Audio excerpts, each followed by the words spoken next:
Vellore VIT பல்கலைக்கழகத்தில் வெடிகுண்டு வைத்திருப்பதாக காவல் கட்டுப்பாட்டு அறைக்கு வந்த மிரட்டலை அடுத்து பல்கலைக்கழகத்தில் வெடிகுண்டு நிபுணர்கள் சோதனை மேற்கொண்டு வருகின்றனர். விவரங்களோடு இணைகிறார் செய்தியாளர் முரளி. விவரங்கள். சுதர்சனா, இந்த வேலூர் காட்பாடி பகுதியில மிக பிரபலமான விஐடி பல்கலைக்கழகம் என்பது இயங்கி வருகிறது. இந்த பல்கலைக்கழகத்துல சுமார் 30,000க்கு மேற்பட்ட மாணவிகள் பயின்று வருகிறார்கள். இந்த பல்கலைக்கழகமானது கிட்டத்தட்ட ஒரு 300 ஏக்கருக்கு பரப்பளவில் இந்த பல்கலைக்கழகம் வளாகம் இருக்கிறது.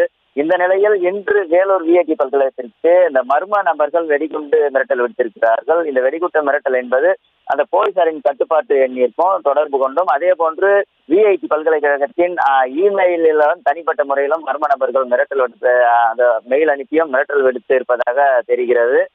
இந்த நிலையில விஐடி பல்கலைக்கழகத்தின் மூலம் வேலூர் மாவட்ட காவல்துறைக்கு இந்த பல்கலைக்கழகம் மூலம் புகார் அளிக்கப்பட்ட நிலையில இந்த வேலூர் மாவட்ட எஸ்பி மணிவண்ணன் தலைமையில 10க்கு மேற்கொண்ட வெடிகுண்டு நிபுணர்கள், அதே போன்று மோப்ப நாய்கள் உள்ளிட்ட 20க்கும் மேற்பட்ட போலீசார் இந்த விஐடி பல்கலைக்கழகத்தை முழுவதுமாக தங்கள் கட்டுப்பாட்டில் எடுத்து அந்த சோதனையானது வெடிகுண்டு இருக்கிறதா என்ற சோதனையை மேற்கொண்டு வருகிறார்கள். மேலும் போலீசார் மற்றும் பல்கலைக்கழகத்தின் தரப்பில் மாணவியர்கள் யாரும் அச்சப்பட வேண்டாம் என்றும் தெரிவித்திருக்கிறார்கள். மேலும் வெடிகுண்டு மிரட்டல் விட்ட நபர்கள் யார் என்றும் தீவிர விசாரணை மேற்கொண்டு வருகிறார்கள். சுதர்சனா, செய்திகளை உடனுக்குடனும் துல்லியமாகவும் தெரிந்து கொள்ள சப்ஸ்கிரைப் பண்ணுங்க.